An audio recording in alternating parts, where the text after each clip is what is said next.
Hayi kade sasiwabona ama-glow ups kodwa le kaVuyokazi Ncikweni ngeke ihamba yodwa.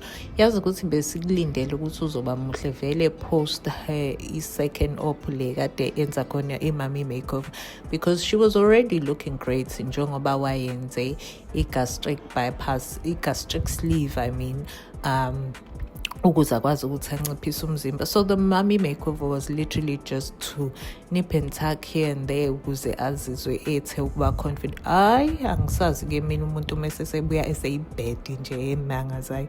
Sanibonani, welcome to Nazo Entertainment. If you are new here, do not leave without subscribing. Hayibo, yazi yayinhle ingane kaNcikweni Nkosi yami. Kuqiniseke ukuthi uma ufuna ukuglow up empilweni phuma kwi-relationship engakuphethe kahle.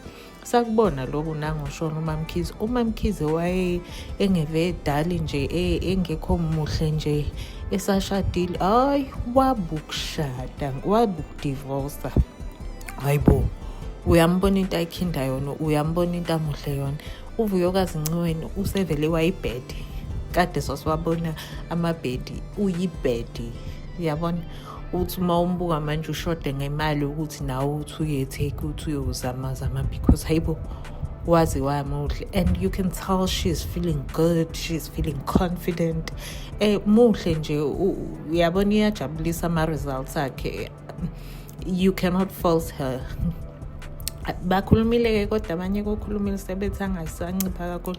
She looks amazing and you can tell she looks good. Ube model, I think kulawa ama-video akhe enza i-shoot for i-brand yakhe le yey'nwele. So clearly things are going well for her and she looks amazing. Hayi mandla. I wonder ukuthi uthini-ke manje ubhuti uSibindi ngoba phela but I think he likes them thick, so clearly akaseyona ngisho nale type yakhe. Uyayibona le ndaba kodwa vele ke abanye bathi wayengakaze amthande vele. Asazi okusalayo upwards and onwards to uVuyekwazi. Simfisela nje konke okuhle, a continuation nje abe muhle abe yilento ayiyona.